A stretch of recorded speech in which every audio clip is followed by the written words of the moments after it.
بسم اللہ الرحمن الرحیم۔ محترم ناظرین، السلام علیکم۔ جب حضرت نوح علیہ السلام گمراہ مشرکین کی ہدایت سے مایوس ہو گئے تو انہوں نے اللہ کے حکم سے کشتی بنانا شروع کی۔ جب وہ مکمل ہو گئی تو آپ نے مومنین کو بلایا جو بہت کم تھے اور ان سے کہا کہ کشتی میں سوار ہو جاؤ، جبکہ قرآن میں سورہ ہود کی آیت نمبر 41 میں ارشاد ہوتا ہے، یہ اللہ کے نام سے چلے گی اور رکے گی، بے شک میرا پروردگار بہت بخشنے والا مہربان ہے۔ اللہ تعالیٰ کی طرف سے آپ کو حکم ہوا، ہم نے کہا کہ اس میں ہر چیز کا جوڑا سوار کرو اور اپنے خاندان کو سوار کرو سوائے اس کے جس کے متعلق ہمارا قول پہلے گزر چکا ہے۔ آپ نے اہل ایمان کے علاوہ تمام جانداروں کے جوڑے بھی کشتی پر سوار کیے۔ کافی دنوں تک طوفان جاری رہا۔ جب طوفان تھما اور کشتی لنگر انداز ہوئی تو نوح علیہ السلام اور دوسرے صاحبان ایمان کشتی سے نیچے اترے اور کاروبار زندگی میں لگ گئے۔ حضرت نوح علیہ السلام نے گھڑے بنانا شروع کیے۔ آپ مٹی سے گھڑے بناتے اور انہیں لوگوں کے ہاتھوں فروخت کرتے تھے اور اس سے جو قیمت وصول ہوتی اس سے اپنی زندگی کی ضروریات پوری کیا کرتے تھے۔ ایک دن ایک فرشتہ انسانی صورت میں ان کے پاس آیا اور ان سے بہت سے گھڑے خرید لیے اور ان کی قیمت ادا کی۔ پھر اس نے ایک ایک گھڑا لے کر آپ کے سامنے توڑنا شروع کر دیا۔ آپ کو اس کا یہ عمل ناگوار گزرا۔ کچھ دیر تو آپ یہ دیکھتے رہے، لیکن جب وہ باز نہ آیا تو آپ کے صبر کا بندھن ٹوٹ گیا اور اس سے فرمایا، اے شخص، تو یہ کیا کر رہا ہے؟ تو میرے ہاتھ کے بنائے ہوئے گھڑے کیوں توڑ رہا ہے؟ گاہک نے کہا، آپ کا اس سے کیا واسطہ ہے؟ یہ گھڑے میں آپ سے خرید چکا ہوں اور اس کی قیمت ادا کر چکا ہوں، اب یہ میری ملکیت ہیں، میں انہیں توڑوں تو آپ کو کیا اعتراض ہے؟ حضرت نوح علیہ السلام نے کہا، یہ درست ہے تو نے یہ گھڑے خریدے ہیں، لیکن یہ بھی حقیقت ہے کہ میں نے ان کے بنانے میں بڑی مشقت کی ہے۔ اگرچہ انہیں بیچ چکا ہوں پھر بھی میں اپنے ہاتھ کی بنی ہوئی چیز کو یوں تلف ہوتا ہوا نہیں دیکھ سکتا۔ گاہک جو کہ دراصل فرشتہ تھا نے کہا، آپ نے یہ گھڑے خلق نہیں کیے، صرف بنائے ہیں، اس کے باوجود تلف ہوتے ہوئے نہیں دیکھ سکتے تو آپ نے خدا سے اس کی مخلوق تلف کرنے کی دعا کیوں کی تھی؟ حضرت نوح علیہ السلام نے یہ بات سنی تو آپ رونے لگے۔ آپ کے شب و روز نوحہ و زاری میں بسر ہونے لگے۔ آپ نے اتنی نوحہ و زاری کی کہ لوگوں نے آپ کا نام ہی نوح رکھ دیا، جس کے معنی ہے نوحہ و زاری کرنے والا۔ بیان کیا جاتا ہے کہ ایک دفعہ اللہ تعالیٰ نے حضرت موسیٰ علیہ السلام کو وحی فرمائی، اب جب مناجات کے لیے آنا تو اپنے ساتھ کسی ایسے کو لے کر آنا جس کے متعلق تمہارا عقیدہ ہو کہ تم اس سے برتر اور افضل ہو۔ موسیٰ علیہ السلام نے بہت غور کیا، ادھر ادھر دیکھا اور لوگوں کے چہروں کو دیکھا، لیکن انہیں یہ جرأت نہ ہوئی کہ اپنے آپ کو کسی سے برتر اور افضل قرار دیتے اور دوسرے کو اپنے سے کمتر اور ہیچ تصور کرتے۔ انسانوں سے مایوس ہو کر آپ نے حیوانات پر نظر کی، لیکن انہیں حیوانات میں بھی اپنا مطلوبہ حیوان دکھائی نہ دیا۔ وہ مایوس ہونے کو تھے کہ ان کی نظر ایک خارش زدہ کتے پر پڑی۔ انہوں نے اپنے آپ سے کہا، اگر میں اسے اپنے ساتھ لے جاؤں تو شاید بات بن جائے۔ یہ سوچ کر انہوں نے اس کتے کے گلے میں رسی ڈالی اور اسے لے کر خدا سے مناجات کے لیے چل پڑے۔ تھوڑی دور جانے کے بعد انہوں نے اپنے فعل پر ندامت محسوس کی اور کتے کے گلے سے رسی نکال دی اور اسے بھگا دیا۔ جب آپ مقام مناجات پر پہنچے تو اللہ تعالیٰ نے فرمایا، اے موسیٰ علیہ السلام، کیا تم اپنے سے کمتر چیز اپنے ساتھ لائے ہو؟ موسیٰ علیہ السلام نے عرض کیا، خدایا، جس کا تو نے مطالبہ کیا ہے وہ چیز مجھے نہیں ملی۔ اللہ نے فرمایا، مجھے اپنی عزت و جلال کی قسم، اگر تو اس کتے کو بھی اپنے سے کمتر سمجھ کر یہاں لے آتا تو میں تیرا نام دیوان انبیاء سے خارج کر دیتا۔ محترم ناظرین، ہم سب کو بھی اللہ تعالیٰ کے اس پیارے پیغمبر کے واقعہ سے سبق سیکھنا چاہیے۔ ہم میں سے بہت سے لوگ ایسے ہیں کہ جن کے پاس تھوڑی سی دولت آ جائے تو وہ غرور و تکبر میں مبتلا ہو جاتے ہیں اور اپنے ارد گرد کے لوگوں کو حقارت کی نظر سے دیکھنا شروع کر دیتے ہیں۔ حضرت یحییٰ علیہ السلام کے متعلق مشہور ہے کہ آپ ہمیشہ خوف خدا کی وجہ سے غمگین رہتے تھے اور ولادت سے لے کر زندگی کے آخری لمحات تک آپ غمگین ہی رہے۔ آپ کے گریہ و بکا کا سلسلہ کسی وقت بھی منقطع نہیں ہوا اور کسی نے کبھی آپ کو ہنستا مسکراتا ہوا نہیں دیکھا۔ ایک مرتبہ حضرت زکریا علیہ السلام نے بارگاہ احدیت میں عرض کیا، خدایا، میں نے تجھ سے اس لیے بیٹا طلب کیا تھا کہ میری آنکھوں کی ٹھنڈک بنے اور میرے لیے خوشی اور مسرت کا ذریعہ ثابت ہو، لیکن تو نے مجھے جو بیٹا عطا کیا ہے وہ تو ہمیشہ غمگین رہتا ہے اور ہر وقت روتا رہتا ہے۔ پھر ایک دن حضرت زکریا علیہ السلام نے اپنے فرزند سے فرمایا، میں نے خدا سے بیٹا مانگا تھا تاکہ میرے لیے خوشی کا ذریعہ بنے، جبکہ تو ہمیشہ غمگین رہتا ہے۔ حضرت یحییٰ علیہ السلام نے عرض کیا، ابا جان، میں نے آپ کی زبانی یہ بات سنی تھی کہ جنت و دوزخ کے درمیان ایک گھاٹی ہے جسے صرف وہی عبور کرے گا جو خوف خدا سے رویا ہوگا۔ بہرحال حضرت یحییٰ علیہ السلام پوری زندگی مغموم رہے اور خوف خدا میں روتے رہے۔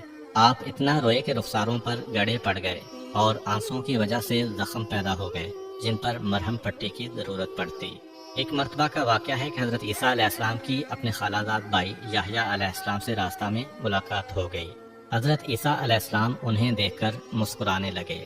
حضرت یحییٰ علیہ السلام نے انہیں مخاطب کر کے فرمایا، کیا وجہ ہے کہ میں آپ کو خوش و خرم دیکھ رہا ہوں؟ شاید آپ نے سمجھ لیا ہے کہ آپ کو ابدی امن و اطمینان مل گیا ہے۔ حضرت عیسیٰ علیہ السلام نے فرمایا، کیا وجہ ہے کہ میں تمہیں غمگین اور ترشرو دیکھ رہا ہوں؟ کیا تم اللہ کی رحمت سے مایوس ہو چکے ہو؟ اس کے بعد دونوں خالہ زاد بھائی اس جگہ پر رک گئے اور کہا، ہم اس وقت تک یہاں سے نہ ہلیں گے جب تک کہ خدا فیصلہ نہیں کر دے گا کہ ہم میں سے کس کا طرز عمل اسے زیادہ پسند ہے۔ اللہ تعالیٰ نے ان دونوں پر وحی کی، تم دونوں میں سے اچھا وہ ہے جسے ہماری رحمت کی امید زیادہ ہے اور جو ہمارے متعلق زیادہ سے زیادہ حسن ظن رکھتا ہے۔ بے شک انسان کو اللہ تعالیٰ کی رحمت سے کبھی بھی مایوس نہیں ہونا چاہیے اور اپنے مسائل اور مصیبت کے وقت صرف اسی سے لو لگانی چاہیے۔ امید کرتا ہوں کہ آپ کو آج کی ویڈیو اچھی لگی ہوگی۔ اگر آپ کو ہماری ویڈیو اچھی لگی ہے تو ویڈیو کو لائک کریں اور مزید اس طرح کی ویڈیوز دیکھنے کے لیے ہمارا چینل سبسکرائب کر لیں۔ ملتے ہیں نیکسٹ ویڈیو میں، اجازت دیجیے، اللہ حافظ۔ قرآن میں سورہ ہود کی آیت نمبر 41 میں ارشاد ہوتا ہے، یہ اللہ کے نام سے چلے گی اور رکے گی، بے شک میرا پروردگار بہت بخشنے والا مہربان ہے۔ اللہ تعالیٰ کی طرف سے آپ کو حکم ہوا، ہم نے کہا کہ اس میں ہر چیز کا جوڑا سوار کرو اور اپنے خاندان کو سوار کرو سوائے اس کے جس کے متعلق ہمارا قول پہلے گزر چکا ہے۔ آپ نے اہل ایمان کے علاوہ تمام جانداروں کے جوڑے بھی کشتی پر سوار کیے۔ کافی دنوں تک طوفان جاری رہا۔ جب طوفان تھما اور کشتی لنگر انداز ہوئی تو نوح علیہ السلام اور دوسرے صاحبان ایمان کشتی سے نیچے اترے اور کاروبار زندگی میں لگ گئے۔ حضرت نوح علیہ السلام نے گھڑے بنانا شروع کیے۔ آپ مٹی سے گھڑے بناتے اور انہیں لوگوں کے ہاتھوں فروخت کرتے تھے اور اس سے جو قیمت وصول ہوتی اس سے اپنی زندگی کی ضروریات پوری کیا کرتے تھے۔ ایک دن ایک فرشتہ انسانی صورت میں ان کے پاس آیا اور ان سے بہت سے گھڑے خرید لیے اور ان کی قیمت ادا کی۔ پھر اس نے ایک ایک گھڑا لے کر آپ کے سامنے توڑنا شروع کر دیا۔ آپ کو اس کا یہ عمل ناگوار گزرا۔ کچھ دیر تو آپ یہ دیکھتے رہے، لیکن جب وہ باز نہ آیا تو آپ کے صبر کا بندھن ٹوٹ گیا اور اس سے فرمایا، اے شخص، تو یہ کیا کر رہا ہے؟ تو میرے ہاتھ کے بنائے ہوئے گھڑے کیوں توڑ رہا ہے؟ گاہک نے کہا، آپ کا اس سے کیا واسطہ ہے؟ یہ گھڑے میں آپ سے خرید چکا ہوں اور اس کی قیمت ادا کر چکا ہوں، اب یہ میری ملکیت ہیں، میں انہیں توڑوں تو آپ کو کیا اعتراض ہے؟ حضرت نوح علیہ السلام نے کہا، یہ درست ہے تو نے یہ گھڑے خریدے ہیں، لیکن یہ بھی حقیقت ہے کہ میں نے ان کے بنانے میں بڑی مشقت کی ہے۔ اگرچہ انہیں بیچ چکا ہوں پھر بھی میں اپنے ہاتھ کی بنی ہوئی چیز کو یوں تلف ہوتا ہوا نہیں دیکھ سکتا۔ گاہک جو کہ دراصل فرشتہ تھا نے کہا، آپ نے یہ گھڑے خلق نہیں کیے، صرف بنائے ہیں، اس کے باوجود تلف ہوتے ہوئے نہیں دیکھ سکتے، تو آپ نے خدا سے اس کی مخلوق تلف کرنے کی دعا کیوں کی تھی؟ حضرت نوح علیہ السلام نے یہ بات سنی تو آپ رونے لگے۔ آپ کے شب و روز نوحہ و زاری میں بسر ہونے لگے۔ آپ نے اتنی نوحہ و زاری کی کہ لوگوں نے آپ کا نام ہی نوح رکھ دیا، جس کے معنی ہے نوحہ و زاری کرنے والا۔ بیان کیا جاتا ہے کہ ایک دفعہ اللہ تعالیٰ نے حضرت موسیٰ علیہ السلام کو وحی فرمائی، اب جب مناجات کے لیے آنا تو اپنے ساتھ کسی ایسے کو لے کر آنا جس کے متعلق تمہارا عقیدہ ہو کہ تم اس سے برتر اور افضل ہو۔ موسیٰ علیہ السلام نے بہت غور کیا، ادھر ادھر دیکھا اور لوگوں کے چہروں کو دیکھا، لیکن انہیں یہ جرت نہ ہوئی کہ اپنے آپ کو کسی سے برتر اور افضل قرار دیتے اور دوسرے کو اپنے سے کمتر اور ہیچ تصور کرتے۔ انسانوں سے مایوس ہو کر آپ نے حیوانات پر نظر کی، لیکن انہیں حیوانات میں بھی اپنا مطلوبہ حیوان دکھائی نہ دیا۔ وہ مایوس ہونے کو تھے کہ ان کی نظر ایک خارش زدہ کتے پر پڑی۔ انہوں نے اپنے آپ سے کہا اگر میں اسے اپنے ساتھ لے جاؤں تو شاید بات بن جائے۔ یہ سوچ کر انہوں نے اس کتے کے گلے میں رسی ڈالی اور اسے لے کر خدا سے مناجات کے لیے چل پڑے۔ تھوڑی دور جانے کے بعد انہوں نے اپنے فعل پر ندامت محسوس کی اور کتے کے گلے سے رسی نکال دی اور اسے بھگا دیا۔ جب آپ مقام مناجات پر پہنچے تو اللہ تعالیٰ نے فرمایا اے موسیٰ علیہ السلام، کیا تم اپنے سے کمتر چیز اپنے ساتھ لائے ہو؟ موسیٰ علیہ السلام نے عرض کیا خدایا، جس کا تو نے مطالبہ کیا ہے وہ چیز مجھے نہیں ملی۔ اللہ نے فرمایا مجھے اپنی عزت و جلال کی قسم، اگر تو اس کتے کو بھی اپنے سے کمتر سمجھ کر یہاں لے آتا تو میں تیرا نام دیوان انبیاء سے خارج کر دیتا۔ محترم ناظرین، ہم سب کو بھی اللہ تعالیٰ کے اس پیارے پیغمبر کے واقعہ سے سبق سیکھنا چاہیے۔ ہم میں سے بہت سے لوگ ایسے ہیں کہ جن کے پاس تھوڑی سی دولت آ جائے تو وہ غرور و تکبر میں مبتلا ہو جاتے ہیں اور اپنے ارد گرد کے لوگوں کو حقارت کی نظر سے دیکھنا شروع کر دیتے ہیں۔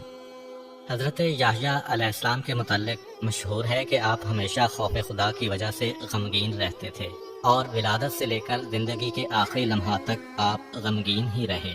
آپ کے گریہ و بکا کا سلسلہ کسی وقت بھی منقطع نہیں ہوا اور کسی نے کبھی آپ کو ہنستا مسکراتا ہوا نہیں دیکھا۔ ایک مرتبہ حضرت زکریا علیہ السلام نے بارگاہ احدیت میں عرض کیا خدایا، میں نے تجھ سے اس لیے بیٹا طلب کیا تھا کہ میری آنکھوں کی ٹھنڈک بنے اور میرے لیے خوشی اور مسرت کا ذریعہ ثابت ہو، لیکن تو نے مجھے جو بیٹا عطا کیا ہے وہ تو ہمیشہ غمگین رہتا ہے اور ہر وقت روتا رہتا ہے۔ پھر ایک دن حضرت زکریا علیہ السلام نے اپنے فرزند سے فرمایا میں نے خدا سے بیٹا مانگا تھا تاکہ میرے لیے خوشی کا ذریعہ بنے، جبکہ تو ہمیشہ غمگین رہتا ہے۔ حضرت یحییٰ علیہ السلام نے عرض کیا ابا جان، میں نے آپ کی زبانی یہ بات سنی تھی کہ جنت و دوزخ کے درمیان ایک گھاٹی ہے جسے صرف وہی عبور کرے گا جو خوف خدا سے رویا ہوگا۔ بہرحال حضرت یحییٰ علیہ السلام پوری زندگی مغموم رہے اور خوف خدا میں روتے رہے۔ آپ اتنا روئے کہ رخساروں پر گڑے پڑ گئے اور آنسوؤں کی وجہ سے زخم پیدا ہو گئے جن پر مرہم پٹی کی ضرورت پڑتی۔ ایک مرتبہ کا واقعہ ہے کہ حضرت عیسیٰ علیہ السلام کی اپنے خالہ زاد بھائی یحییٰ علیہ السلام سے راستہ میں ملاقات ہو گئی۔ حضرت عیسیٰ علیہ السلام انہیں دیکھ کر مسکرانے لگے۔ حضرت یحییٰ علیہ السلام نے انہیں مخاطب کر کے فرمایا کیا وجہ ہے کہ میں آپ کو خوش و خرم دیکھ رہا ہوں؟ شاید آپ نے سمجھ لیا ہے کہ آپ کو ابدی امن و اطمینان مل گیا ہے۔ حضرت عیسیٰ علیہ السلام نے فرمایا کیا وجہ ہے کہ میں تمہیں غمگین اور ترشرو دیکھ رہا ہوں؟ کیا تم اللہ کی رحمت سے مایوس ہو چکے ہو؟ اس کے بعد دونوں خالہ زاد بھائی اس جگہ پر رک گئے اور کہا ہم اس وقت تک یہاں سے نہ ہلیں گے جب تک کہ خدا فیصلہ نہیں کر دے گا کہ ہم میں سے کس کا طرز عمل اسے زیادہ پسند ہے۔ اللہ تعالیٰ نے ان دونوں پر وحی کی تم دونوں میں سے اچھا وہ ہے جسے ہماری رحمت کی امید زیادہ ہے اور جو ہمارے متعلق زیادہ سے زیادہ حسن ظن رکھتا ہے۔ بے شک انسان کو اللہ تعالیٰ کی رحمت سے کبھی بھی مایوس نہیں ہونا چاہیے اور اپنے مسائل اور مصیبت کے وقت صرف اسی سے لو لگانی چاہیے۔ امید کرتا ہوں کہ آپ کو آج کی ویڈیو اچھی لگی ہوگی۔ اگر آپ کو ہماری ویڈیو اچھی لگی ہے تو ویڈیو کو لائک کریں اور مزید اس طرح کی ویڈیوز دیکھنے کے لیے ہمارا چینل سبسکرائب کر لیں۔ ملتے ہیں نیکسٹ ویڈیو میں، اجازت دیجیے، اللہ حافظ۔